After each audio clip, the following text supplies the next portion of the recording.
उत्तराखंड के हरिद्वार में कल एक भयानक गैंग वॉर हुआ और पुलिस की कस्टडी में कोर्ट में पेशी पर जा रहे कुख्यात गैंगस्टर को बदमाशों ने गोलियों से भून दिया।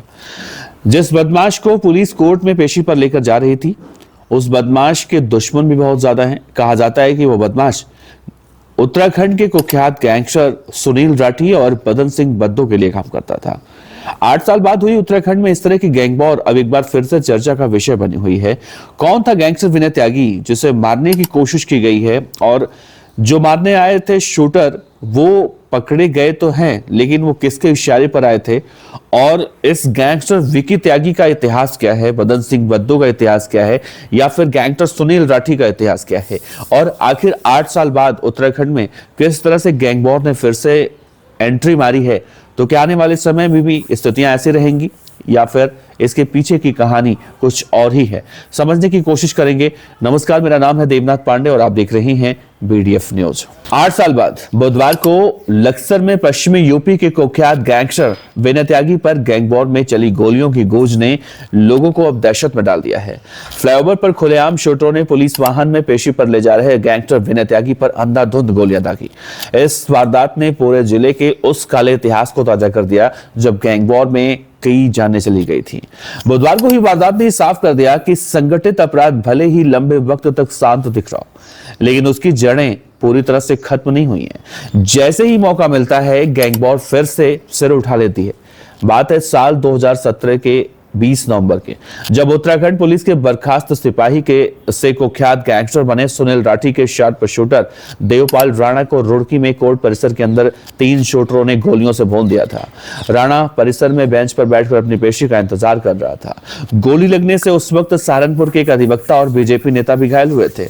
शूटरों को परिसर में भीड़ ने उस वक्त पकड़ा था और जमकर पीटा था। और इससे पहले देखा जाए तो साल 2014 की बात है, जब 5 अगस्त को रुड़की जेल से रिहा होकर बाहर निकल रहा कुख्यात गैंगस्टर चीनू पंडित जेल के गेट नंबर 2 पर अंधाधुंध फायरिंग होती है और वो वहां मारा जाता है।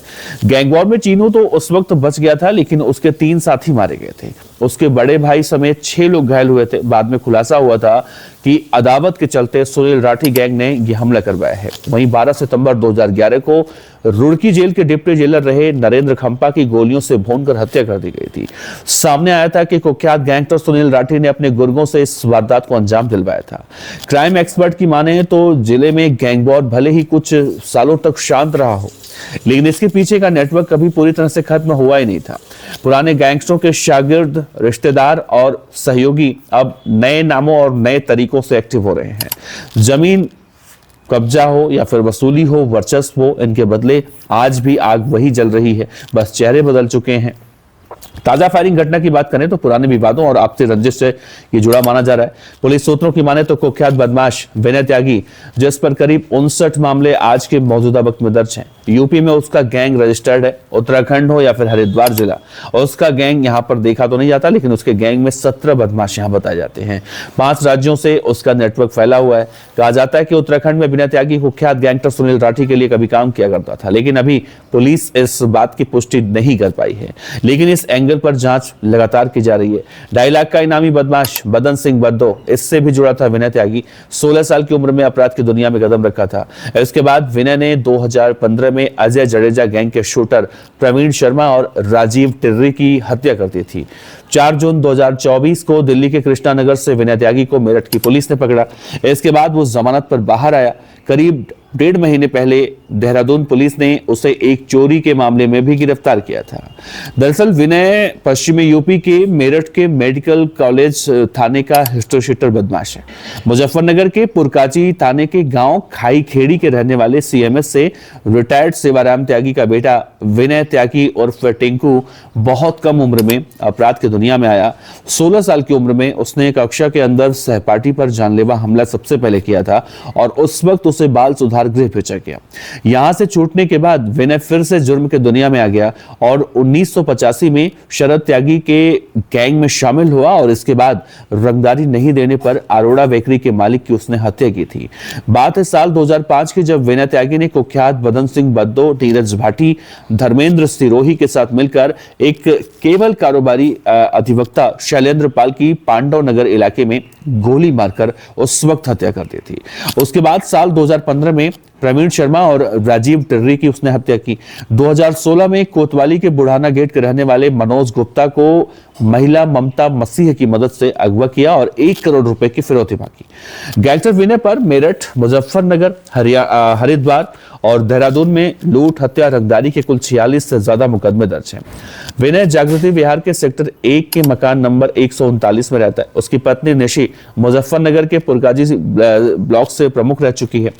विनय त्यागी को उत्तराखंड के रुड़की कारागार से पेशी पर बक्सर लेकर जा रही थी पुलिस, जब बाइक सवार बदमाश पहुंचते हैं और अंधाधुंध फायरिंग करते हैं और जानलेवा हमला में जो हुआ है उस पर विनय को 3 गोलियां मारी गई हैं। गंभीर हालत में उसे एम्स ऋषिकेश रेफर किया गया। हमले में 2 पुलिसकर्मी भी मामूली रूप से घायल हुए हैं। इस घटना के बाद बदमाशों की धरपकड़ के लिए हरिद्वार के जिले में कॉम्बिंग की गई। पुलिस ने हमलावरों के खिलाफ मुकदमा तो दर्ज कर लिया, जांच पड़ताल शुरू की। विनय त्यागी को इससे पहले भी यानी अक्टूबर को देहरादून पुलिस ने लाखों की नकदी और जेवर चोरी के मामले में पकड़ा था। हरिद्वार में पहले से दर्ज मुकदमों के चलते उसे 12 दिसंबर को उत्तराखंड के रुड़की जेल में शिफ्ट किया गया था और दोपहर करीब 1 बजे उसे पुलिस की टीम पेशी पर लेकर कोर्ट जा रही थी। 6 पुलिसकर्मी टाटा सुमो वाहन में विनय त्यागी के साथ उस वक्त सवार थे। लक्सर में रेलवे ओवरब्रिज पर पुलिस का वाहन जाम में फंसा। उसी दौरान बाइक सवार 2 नकाबपोश बदमाश आते हैं। एक बाहर खड़ा हो गया और 2 अंदर जाते हैं। पुलिस के वाहन पर ताबड़तोड़ फायरिंग करते हैं। हमले के बाद बदमाश फिल्मी अंदाज में असलहा लेकर वहीं से भाग निकले और इस पूरे मामले में जो वहां के एसएसपी हैं प्रमेंद्र डोभाल, उन्होंने अस्पताल पहुंचकर बदमाशों से भी पूछताछ की है, जो पकड़े गए बदमाश हैं। और कहा गया कि यह हमला पूरा सुनियोजित था और इसके पीछे पुरानी रंजिश भी हो सकती है और गैंगवॉर की आशंका से भी इस बात को इनकार नहीं किया जा सकता।